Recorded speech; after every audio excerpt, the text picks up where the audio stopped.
sometimes I feel like we're drawn to where we kind of be, but at the same time, we got a lot of our personalities to come out.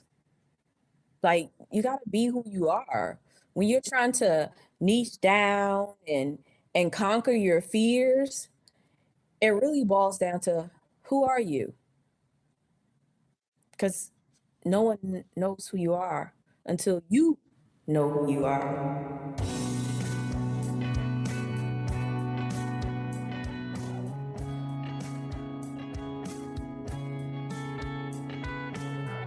Empower You podcast is devoted to bringing real-world wisdom and encouragement to our listeners, fans, subscribers, and friends.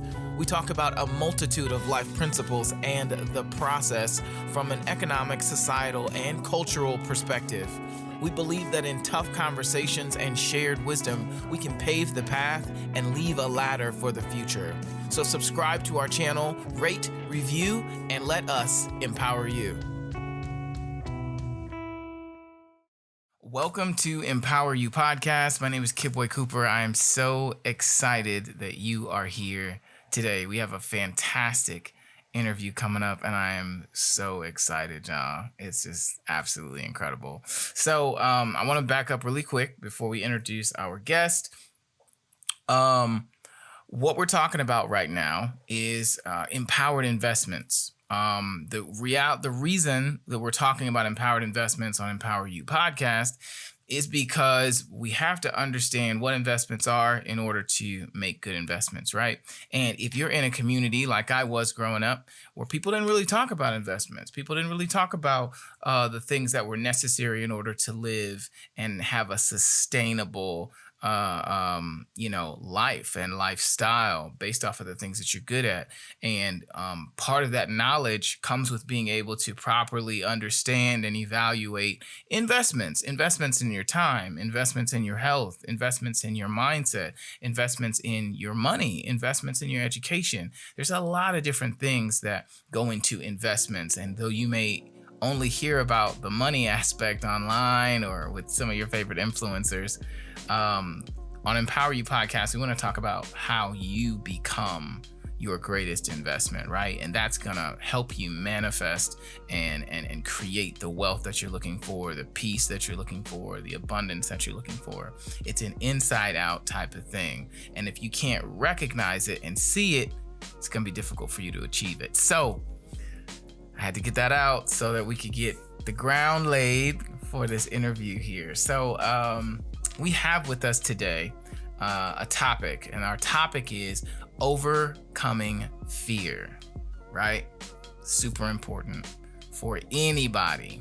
And our guest is a celebrity hair and makeup artist. She is an author, she's a speaker, she's an educator, she is an expert in the beauty industry. She has helped over 400 beauticians, hairstylists, makeup artists, salon owners create incredible success for themselves, for their businesses, which then impacts their families, their communities, their clients, 6 and 7 figures worth of client results.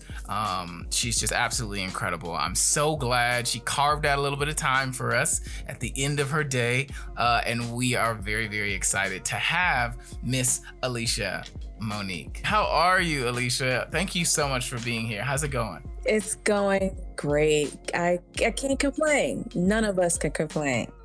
That's right. We're here. As my mom says, 6 feet over and not 6 feet under. And so we're doing all right. So as we continue to move into this topic, before I get too deep, I would love to hear more about you. Tell us about you and what you do. I got so many questions. I'm super excited to talk to you, as you can see. And so I just want to give you an opportunity to share with us who you are, that we don't see online, that we don't see, constantly in social media with all the awesome stuff you're doing. Who are you underneath all of that? Well, underneath all of that, I am a wife of 25 years to an amazing husband. I am a mother of three. My oldest is 29, my daughter is 20, and my son is 16. I am a regular person underneath everything. I love Sunday brunch. I love hanging out with my family, going to the mall, or just having a night on the couch. So underneath of everything you see out here, coaching, I'm just one of you guys trying to get to the next level. That's right. That's right. So what do you do? I think sometimes well, I'm just gonna say myself, I don't even have any hair, right? Like my hygiene routine, my getting fresh routine's totally different. So, what goes into being a hairstylist and a makeup artist and a salon owner? What is it that you're doing with your clients? From a novice, somebody who knows absolutely nothing, tell us about what you do for clients. The biggest thing that goes into what I do is love and passion. I guess I was in this industry since I was 5 years old. And as a little girl, doing the baby dolls, I just kept growing and evolving. And now I just give back. So I'm giving back to my community, recently retired these past 2 years from behind the chair. I feel the need that salon owners need guidance because they all want their businesses to be great, but there's holes and things that they just don't understand that we got to plug into. So as a coach, I'm filling all of those holes. What do you feel like is one of the biggest deterrents that you have to overcome in order to help these particular types of people? Mindset. I feel mindset is the biggest thing. Knowing what you need to do in order to get to next level, knowing, these are the challenges that you're facing. It all boils down to mindset on, are you make the shift to get to where you want to go mentally? Because physically, all the tools, the strategies, I can share that people with all day long. But until you can physically say, I am ready to start, I am ready to implement, this is what I deserve, this is what I desire, that's the fight that I'm having right now. So I think that fear, so this is a great topic, that fear and mindset it's a battle right now. Yeah. And I think it's especially prevalent because, we live in this hyper reality of social media where everything appears to be real that isn't real, and everything that's real seems, too low resolution, you know what I mean? And it's kind of a catch-22 because on the one hand, there are people who have received these crazy fast results, but the reality, it seems like to me, is that long-term investments in yourself and in your mindset and in your environment seem to be the best, most sustainable way to achieve success. Absolutely. Who was your ideal client? My ideal client are salon owners and salon suite stylists.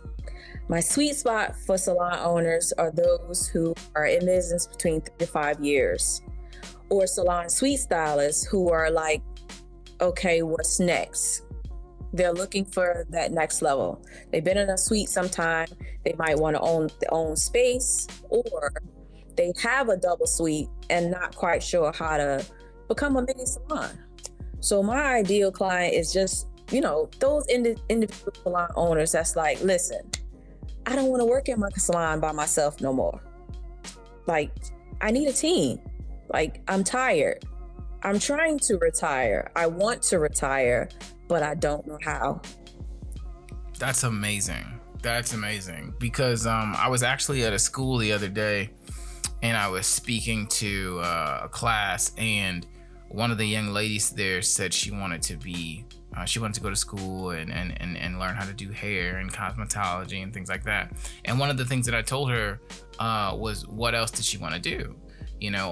Because I said, you got to have a full picture of what you want to do, right? She had mentioned some other things before then. And the school that I was talking at, I'm sorry, this is kind of a long story, but the school that I was speaking at, there's some of the kids there have some challenges.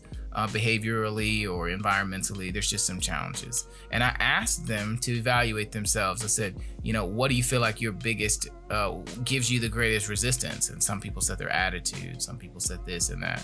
And this one particular young lady said her addiction to fast money.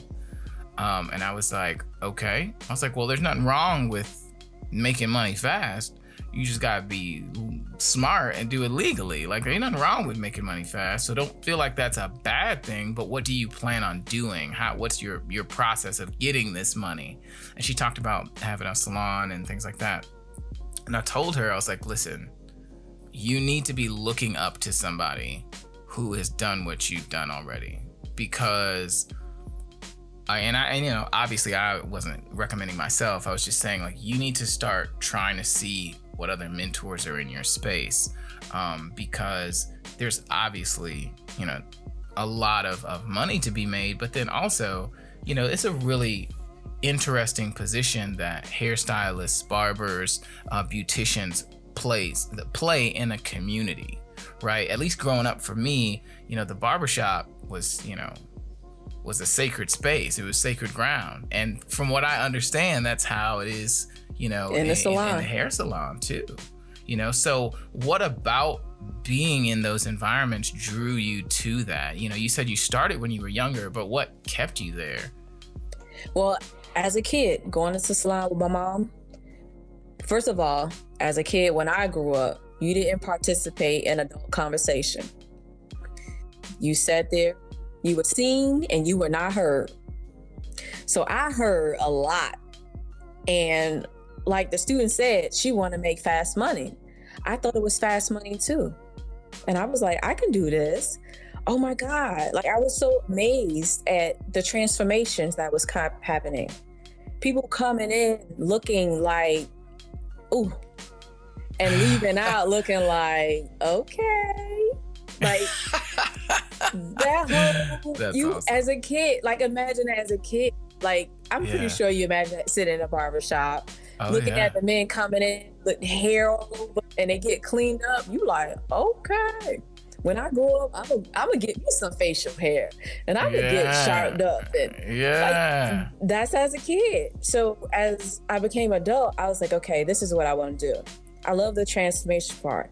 I love working with my hands, seeing the smiles that people put on their face.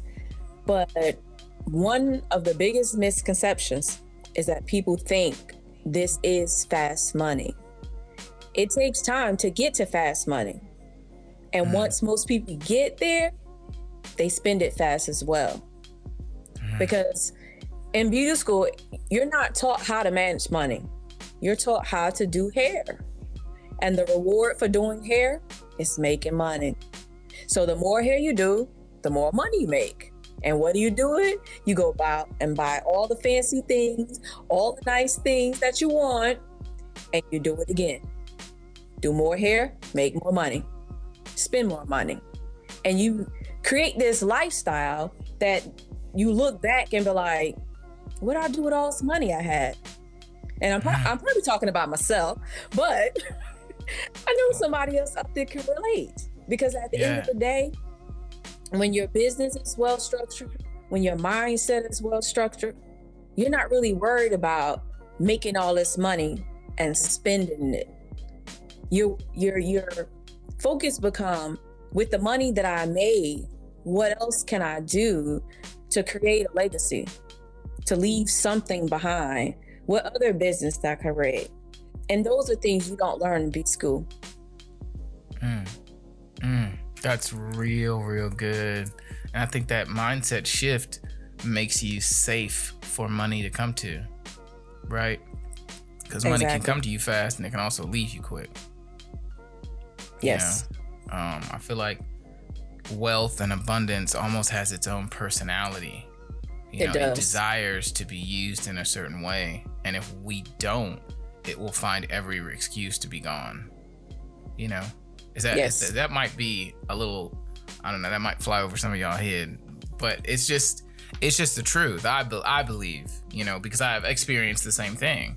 I've done really well at different points, but it also vanished just as quick. And now you're just like, oh wow, okay, now what? So you help salon owners and what did you call them? Sweet stylists. Those are those are stylists that are they're in a building. It's almost like a room in a doctor's office. Okay. They can create their own customer experience. They're not in an open atmosphere where we can actually see other stylists. So they can decorate, they can have like their own theme. So I like to call them mini salons, operating inside of a larger salon. Oh, wow. See, I didn't even know that was a thing. That is a thing. That is amazing. That sounds fantastic. Okay, so here's one of my pressing questions that I have for you. You talk about how you grew up, right? Going to salons and seeing the transformations and, wanting to work with your hands, wanting to be in that atmosphere with people. But starting out, obviously, when you're growing up and you're developing these skill sets, what were some of your obstacles that you had to overcome? What were 3 dominant fears that you had to overcome in order to get to this level where now, you're super successful? You've helped over 400 people. Like, there's a lot of people who, that's just an incredible record. I'm just going to put that out there. That's fantastic. But that takes a lot of work. And so for you to be at that point, what do you feel like what fears did you have to overcome to get there? That is a great question. A really great question. Okay. Let me take a deep breath. Take your time. Right. So, first fear was non-believers. Going into the beauty industry is always, you're not going to make any money over there. Like, just get a 9-to-5, pays $15, $20 an hour, something that the average person can calculate, right? As a beauty professional, it was always said that you don't make money in the beauty industry. Just get a regular job. Just go to college. Get your bachelor's. Go get a master's. Get a regular job. So one of the fears was, I don't want a regular job. I don't want to clock the 9-to-5. I want to do hair. Hair has no time to be to work structurally, but we can do that on our own. We make our own hours. I tell myself when I want to go to work. I tell myself when I want to go home, and I tell myself I don't want to work today. Yeah. So non-believers was my first fear. And once you get over that, now it's the stereotype. Oh, you do hair? So you do that type of hair. And I'm like, well, what do you mean by that type of hair? When you go to school, you learn hair. Hair is hair. As it grows out of your head, it's hair. If it grows off your face, it's hair. What do you mean by that type of hair? So being stereotyped into doing certain textures of hair. I don't see hair as texture. I see hair as, okay, how can I manipulate this because it's a little coily? How do I manipulate this because it's curly? How do I manipulate this because it's straight? So you have to overcome these stereotypes of being placed in these different categories of a hair. I remember opening my salon and being in a military town, you see all types of people. Yeah. So when I looked at the storefront, like, okay, what do I put in the front? I was like, okay, this is my opportunity to say, I do everything. We do everything. So I had an African-American girl, Black girl on one window. I had an Asian girl on one window, and I had a Caucasian on another window. You could not say that my salon specialized in any texture of hair. You couldn't point us out. Yeah. So you couldn't say, oh, they only do that type of hair. People would walk in and look amazed that when they walked in, they saw a little black girl in here, but they're on the window. And they would ask, "Oh, do you do this?" "Sure. Yes, we do. Would you like to book a consultation?" And they was like, "Oh, yes." It was just shock. So stereotype was the second hurdle. And the last one was finances. So finances was always like the fear. Like we talked about earlier, you make money fast, you spend money fast. How do we manage this? What do we do with it? It's rolling in. How do we keep it? Or how do we make more of it rolling to get it to do what we want to do next, which is write books, open other salons, go start teaching at shows, go get speaking engagement. How do you make your money work for you? So those was the three biggest fears: the non-believers, the stereotypes, and finances. And once you conquer that, you're like, okay, I got this. I can do this. And your mindset plays a big part in conquering each one. That's real good. That's real good. People, expectations, and your finances, your money mindset. I think that's so good. And that's difficult, right? I think, we've all heard, the riches are in the niches, right? You got to niche down. Do you feel like the fact that you're able to work with everyone's hair is its own niche, because a lot of hairstylists tend to segment themselves off, and I only work with these kind of people, or I only work with those kind of people, blah, blah, blah, blah? I do. Like, before I retired, my specialty was color and hair extensions. That's all I did. It didn't matter the texture, didn't matter the person. I didn't care who sat in the chair. Those were the services that I offered. Before that, I think I only focused on hair extensions. Before that, it was just shortcuts. Before that, it was just natural hair, locks, things like that. Before that, it was everything. I was like, yep, I do it all. Yeah. But to specialize in a texture, I think you're limiting yourself. I think you can specialize in a service and do it for everyone. Pick a service and go that way. Yeah. For folks who are listening to the podcast, maybe younger folks, older folks who maybe are just on the fence about how and who they want to work with, I think it is a little interesting, because sometimes the people who you think you're going to work with are not the people who are attracted to you. Exactly. Which could throw you off, and I'm glad that you're talking about this, because I think I feel like online, we get preached a lot of narratives about exactly who you're supposed to be working with and exactly who you're supposed to be empowering, but the reality is, you as a human being may draw different types of people to you, and you don't necessarily have any control off of that, based off of that, And so if that is if those are the folks who are being drawn to you, then provide that service for them, with as quality a service as possible, because it sounds like what you're saying is, you specialized in something, but not in somebody. Exactly. Right.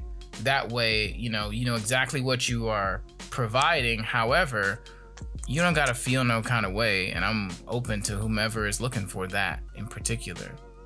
Right. Do you think we put ourselves in specific niches or communities or neighborhoods or cliques and things like that based off of our fear of working or being attracted to or around people who we're unfamiliar with?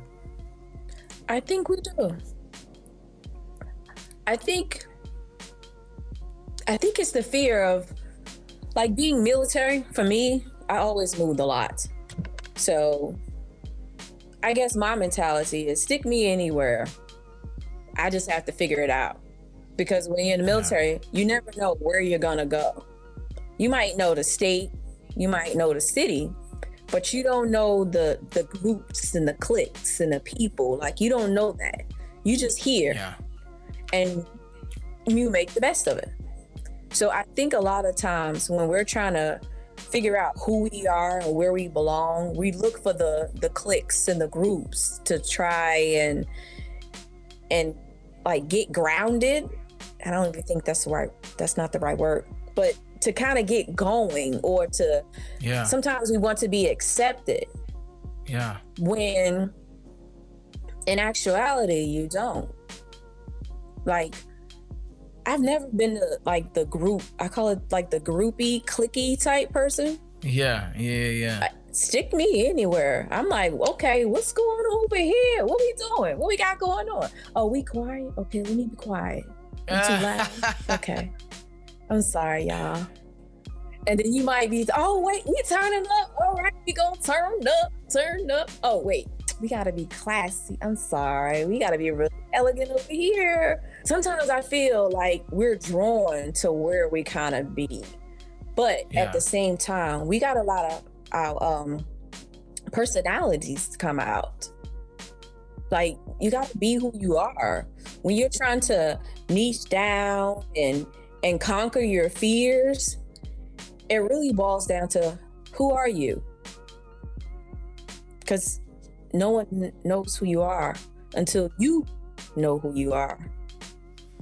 Oof, that's a bar right there. You said nobody knows who you are until you know who you are. So it doesn't matter what clique you're in, or what neighborhood, or what, frat you're in, or sorority you're in. You're still pretending because you don't really know who you are. And that is ultimately going to be your biggest asset. It's just knowing who you are. That is so powerful.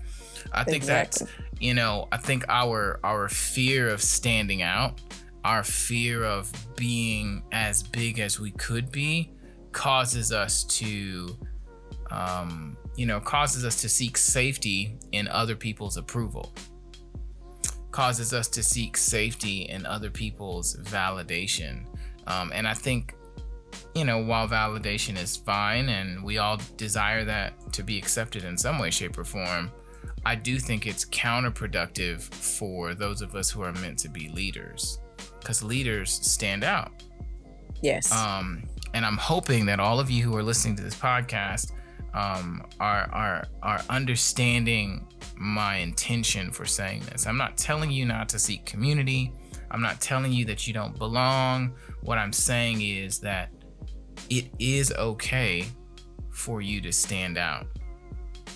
It is okay for you to not fit into certain cliques, certain organizations, certain whatever.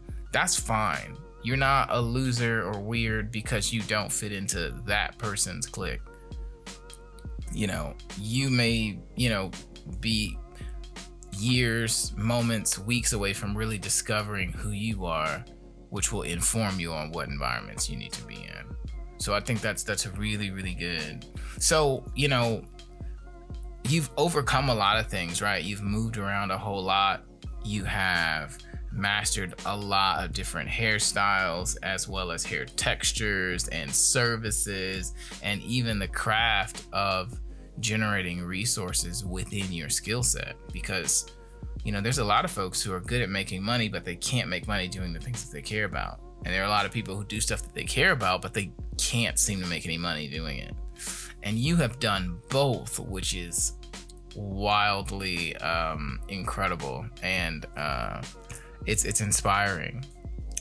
What do you feel like some of your fears are now? Do you feel like you've kind of reached the mountaintop and you kind of just like, just dropping gems, just chilling, What do you feel like some of your fears are now that you have to continue to overcome? My biggest fear right now is overthinking. I can admit it, because I know when it happens. Literally.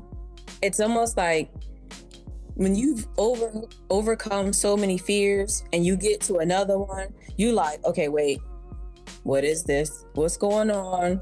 What am I doing? And it's literally overthinking the thought process that you just had, and you're rethinking another thought that's literally not even necessary. So my biggest current fear is overthinking, but I realize it and I know when it's happened. And at that moment when it's happening, I'm like, okay, I gotta go do something else. I literally I could be literally at my desk working and start overthinking. I will shut everything down and I'll go watch like a favorite show on Netflix. I might go to the grocery store to turn it off because I realize when it happens. But that took me some time to know that this is a fear and it's something that I gotta focus on in order to get over. And I guess that comes with, having so many years now and accomplishing so many things, looking for what's the next thing that I can accomplish. That is like, okay, get out of your head. I'm probably in a comfortable space right now and I probably need to just chill out, but it's the overthinking that pops in. And I'm like, okay, let's go to brunch. Thank you for listening to Empower You Podcast. I just wanted to take a second and tell you about a brand new podcast on the Creative Podcast Network. The Guru Guide to Podcasting podcast is for coaches, consultants, service-based businesses that are looking to beat the social media algorithms, create more revenue in their business and an audience of their ideal clients so that they can have more valuable conversations, impact more businesses, more clients, and ultimately create more income and more freedom in their business. So if that's you and you're looking to build an audience of your ideal clients, you're looking to take back your time in your business, in your life, and generate more income while doing it, you can start your very own profitable business podcast, and we'll show you exactly how to do it. So click the link and visit the Guru Guide to Podcasting podcast, and we'll talk to you when you get there, okay? Back to the episode. I always want to look up to people who have done what I desire to do, and maybe not in the hair industry, but I would love to say I've helped over 400 clients, which we're not quite there yet.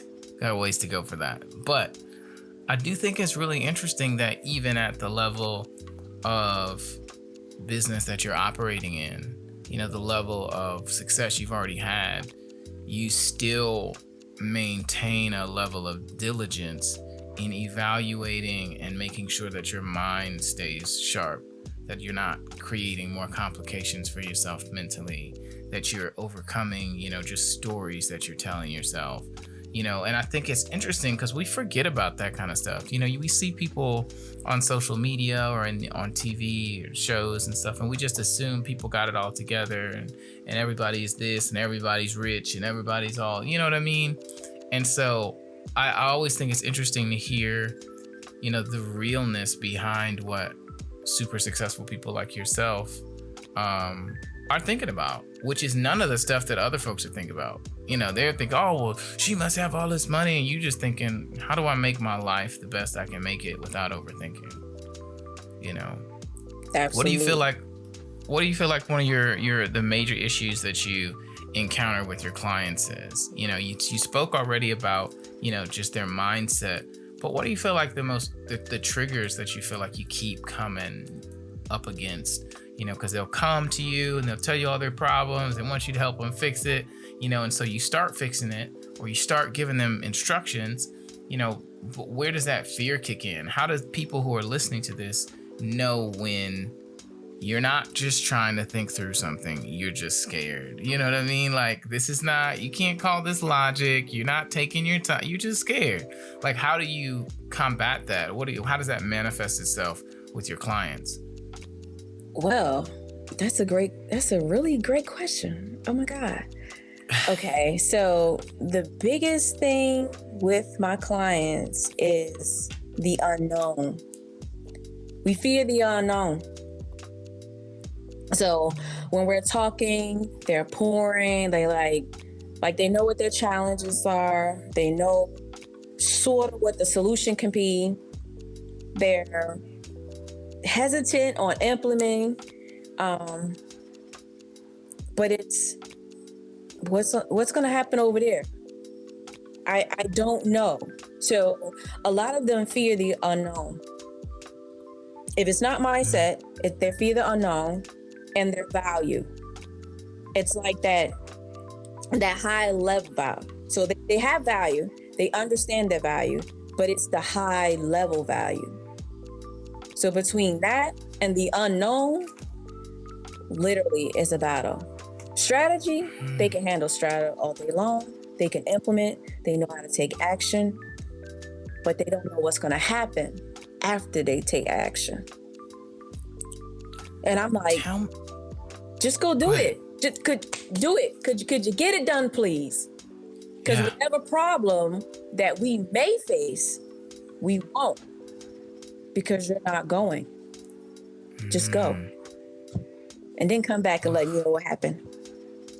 Oh, that's heavy. That's heavy. You said whatever problem that we might face, we're not facing it because you haven't done it. Exactly. So this is still a hypothetical because you didn't take action. Yes. Another thing that you said that I would love for you to talk about a little bit more, because you said, I'm trying to think of how you just said that. You said high quality. You said they understand strategy, but they don't understand high value. Tell me about that. So it's like saying, okay, you can find me on social media everywhere, offering value, just inputting, pouring, knowing my worth. I know I should be charging more at salons, and I know I'm worth more, but it's realizing that you're not worth that little bit. You're worth higher than that. I had a salon owner one time tell me, well, I was actually telling her she needs a salon menu and she needs her pricing menu. And she said, well, I don't think I want to put myself on a pedestal from everyone else. And the same way you paused, I paused and was like, why not? She said, because I kind of want to remain like equal. And I just kept saying, why? I drilled all the way down to her why. She really had no real reason. So I put her on that pedestal. That's recognizing that you're a high value. You are the owner. You're in a different position than everyone else. To sit in your chair, that's going to cost a pretty penny. So most recognize that they are valued, but it's the high value that's the fear that I keep fighting with. Oof, that's really interesting. I think the high value portion of it, man, I feel like that's got to stem from like childhood and stuff like that, right? Yes. Is not wanting to elevate to a position of spectacle because everybody picks on you at that point. Not wanting to be too good at certain things because, you know, obviously with elevation comes separation. And a lot of your friends might be, y'all gonna get mad at me, but you might have a lot of bottom feeder friends. And they've been with you. They've been riding and dying with you. But at this point in your life, it's time for you to change. It's time for you to make specific changes. And when you're saying this, I just can only think how uncomfortable those conversations have to be, because you're combating ideas, you know, that folks have had about themselves for years, you know, their entire life in some cases. You know, what is something that you do? I mean, you don't have to give us all your secret sauce, but what's a technique that you like to use to help your clients get out of their own way? Well, actually what I do in my coaching program on Mondays, we have a Q&A call. But before we start the Q&A call, I usually play something, whether it's a motivation from YouTube, something that the wealthy people are doing, just some video, something to just shift the mindset. Because as the week go on, we get into our life and life happens. So on Mondays when we show up for Q&A, I want to reposition their week. Let's watch this inspirational video.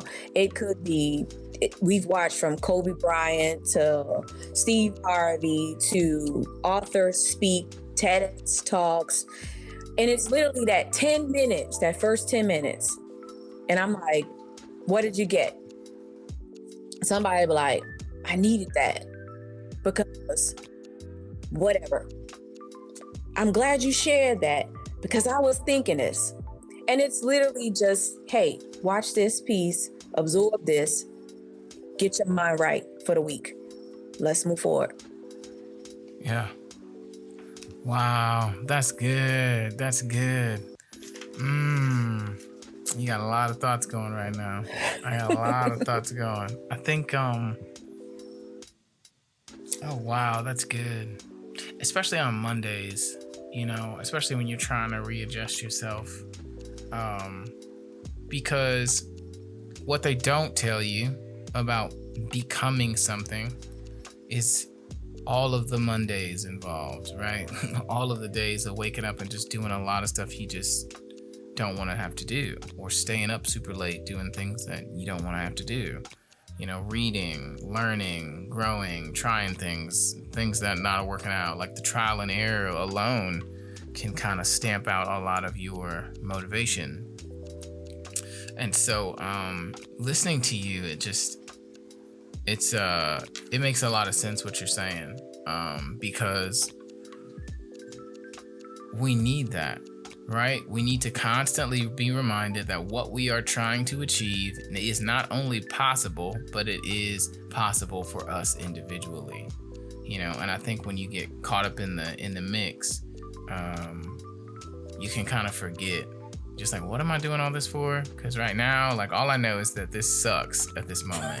This is a difficult, I keep getting on the phone and she keep telling me to raise my prices and I don't feel like I should be doing this. I'm gonna lose all my clients and yada, yada, yada. When in reality, it's like what you're doing 80% more work than you need to be doing, especially for what you're making.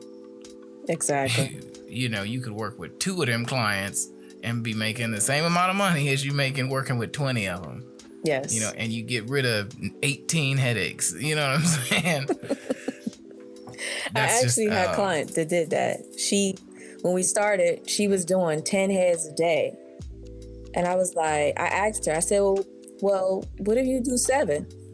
And she was like, am I going to lose money? I said, no, you're going to make the same, if not more. And correct. She did 7. And then we went down to 5.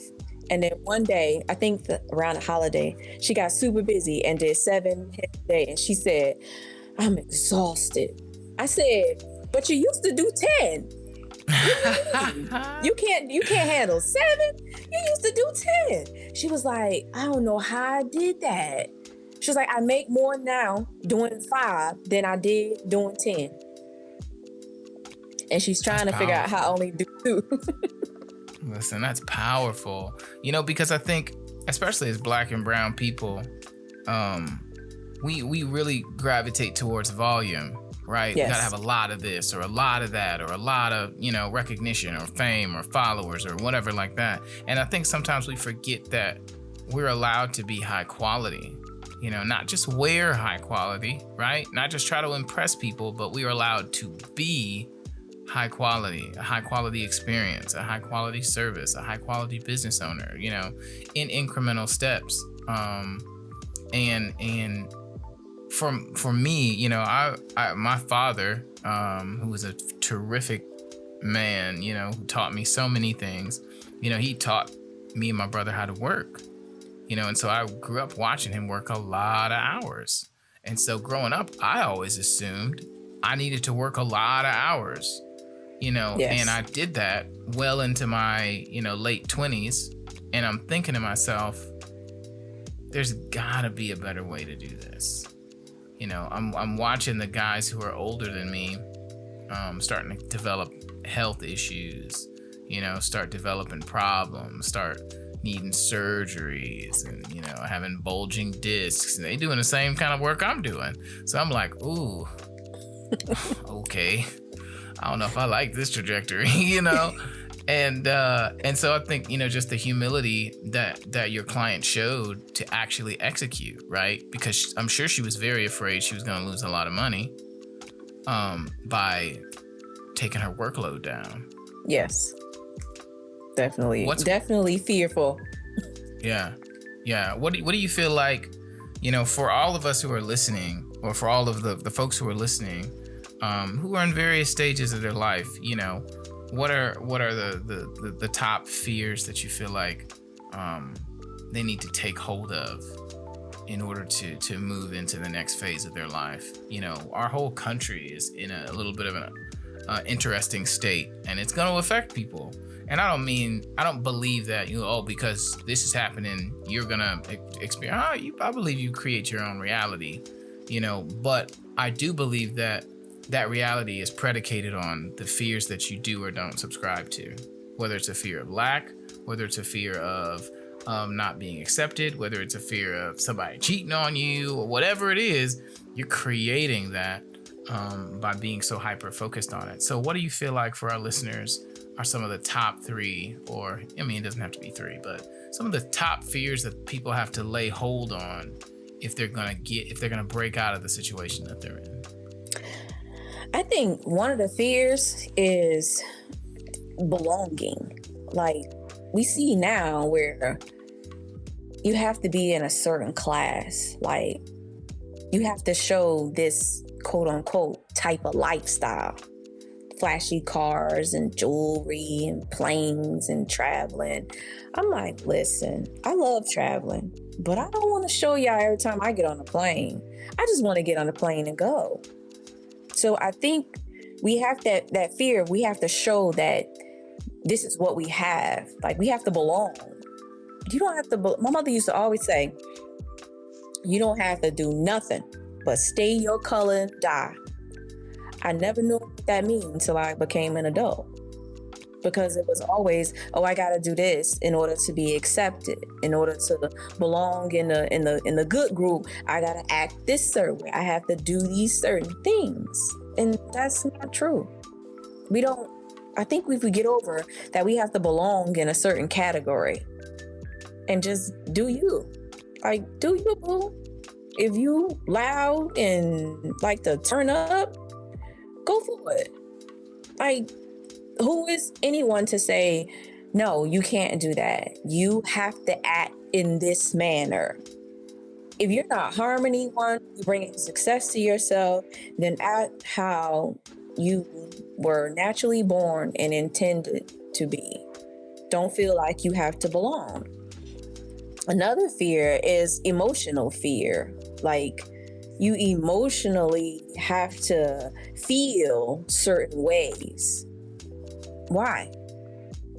Why do I have to feel like I have to sugarcoat what I say?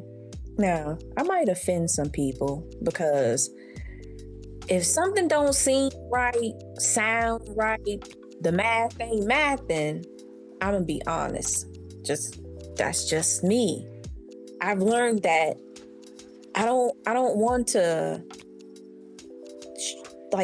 protect your emotions for sharing something that needs to be said. So we are emotionally fearful of sharing how we feel. We keep those bottled up. So between emotional belonging and mindset, unknown, and having this persona, I think if we get over that and just be who we want to be, genuine, authentic, just be you.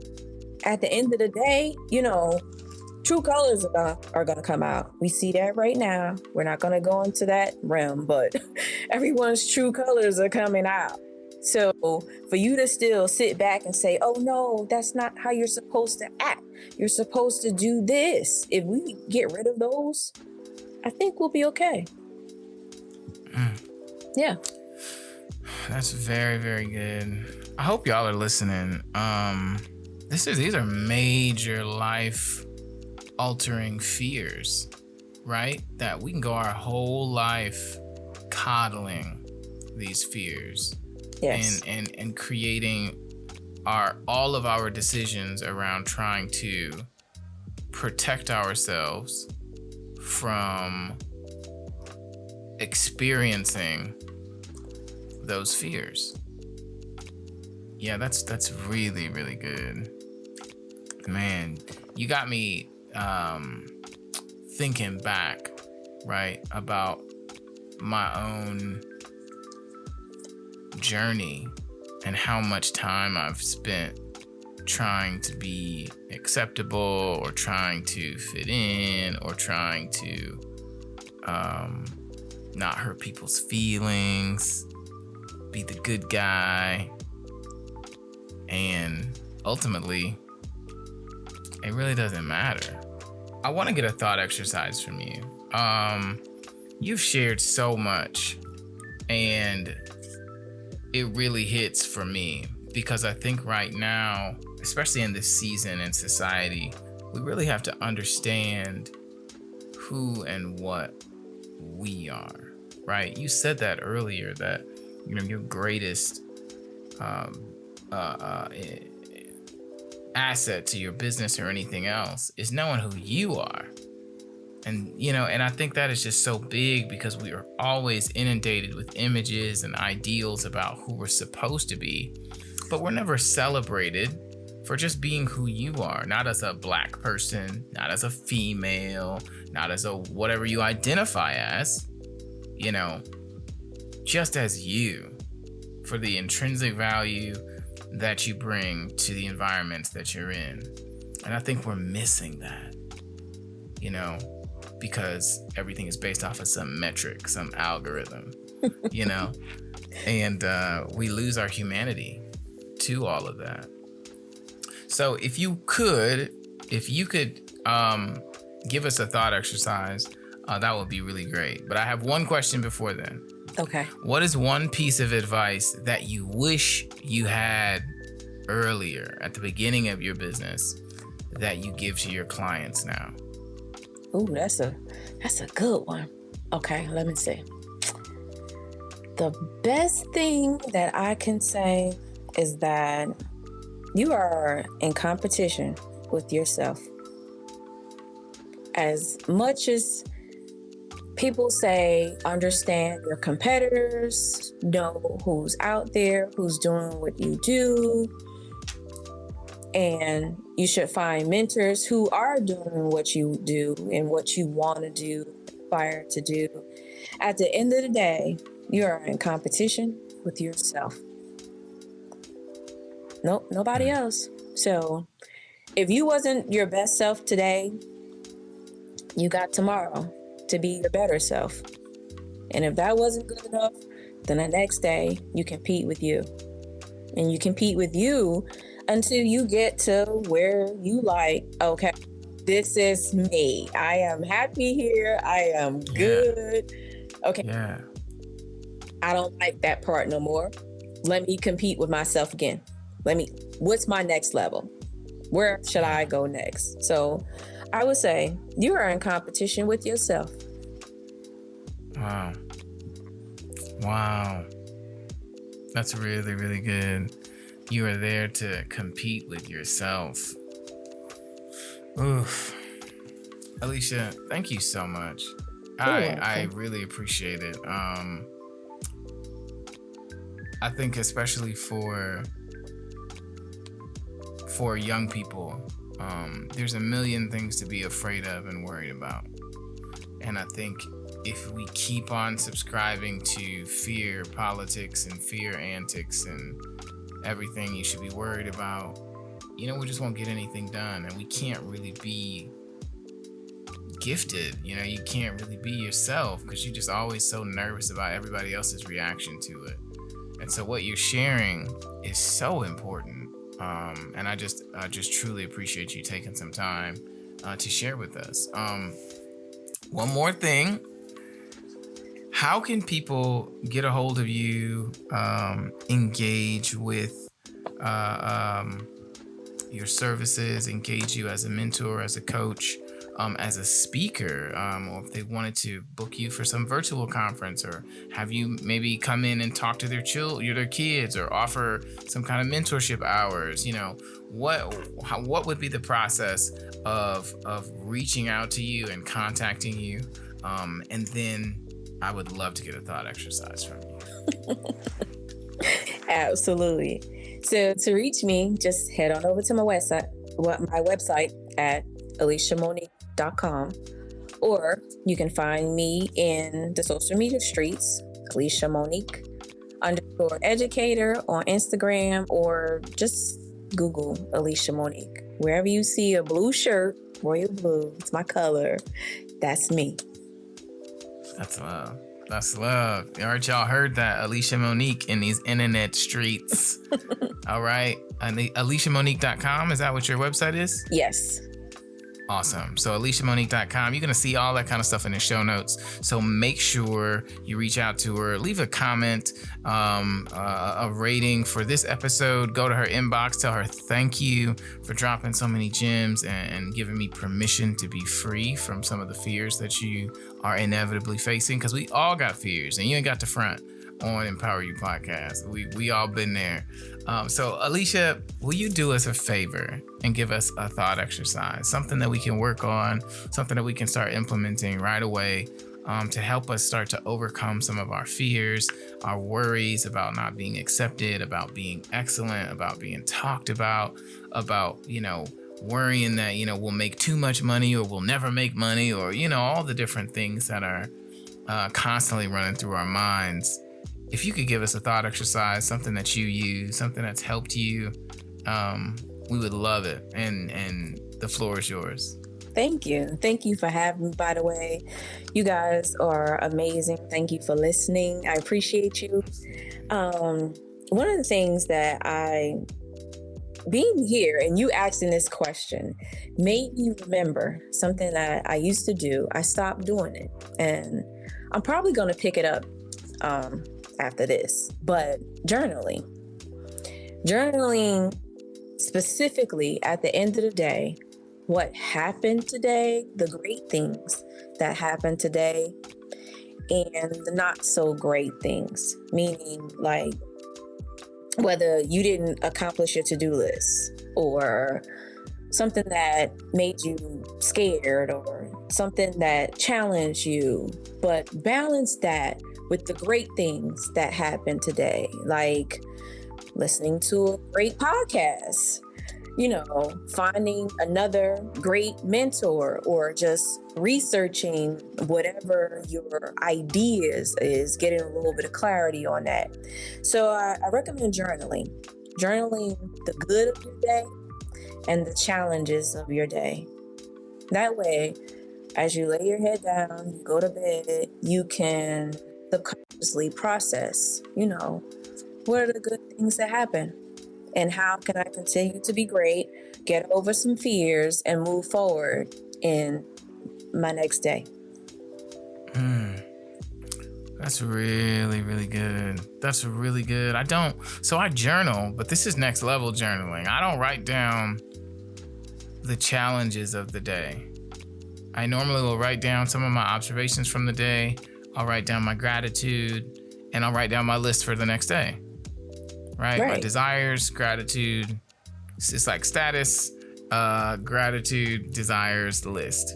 Good stuff. And I don't really write down like what was the challenge, what was challenging today? Why was it challenging? And how can you overcome that, the next day or tomorrow? How can you see these things coming? How can I help myself be more patient? I was working with somebody who's a cognitive expert, and that was one of the questions that she said that you should be asking yourself. And when you said you write down your challenges, I immediately thought of that, because I feel like it's in the same vein. It's like, how can I help myself get over this fear? if you're constantly asking yourself these questions, I mean, that's just next level. I'm definitely going to start implementing that. Y'all, listen, this kind of stuff is the real stuff. Like, I know you get nuggets online and stuff like that, but taking care of yourself and your subconscious is major. All of your decisions are made from your subconscious. They're all made. You can take in 1 million posts and read 1 million message boards, but if you're not actively engaging in what your subconscious is constantly brewing from your stories and everything else, it's going to be a lot less impactful. So that's huge. Thank you so much. Can you tell us again, drop your links, drop your IG for us again, because I'm just super appreciative that you're here, and I want to make sure that everybody knows how to get a hold of you. And then for all of those who are looking to expand, their beauty business, their sweet stylist portfolio, Elisha Monique is going to be the way to go. So tell us again, how do we reach you? Head over to my website at elishamonique.com, elishamonique.com. And follow me on Instagram at elishamonique_educator. And of course, I'm on Facebook as well. Awesome. Thank you so much. We appreciate you. For all those who are listening, this is Elisha Monique, Kid Boy Cooper. We're talking about overcoming fears. So play this back, listen to it as many times as you need to, follow the thought exercises. This one is real good. I challenge you to see what comes out in those journals. That's probably going to be more telling than your visit with your therapist, because don't nobody see the journal. You might as well go ahead and write it down and look at it on paper and start asking yourself, how can you fix it? How can you overcome that fear? Again, Kid Boy Cooper, Elisha Monique, thank you so much. I hope you have a fantastic day. And for all of us who are listening, watching it on playback, y'all have a great week, and we'll talk to y'all a little bit later. Peace. Thanks for listening to Empower You Podcast. Don't forget to rate and review this episode, because we would love to hear your takeaways from this discussion. And it helps us reach more listeners just like you. If you'd like daily audio video clips from the podcast, you can find Empower You Podcast on Facebook, Instagram, and YouTube. Thanks for listening. I'll talk to you soon.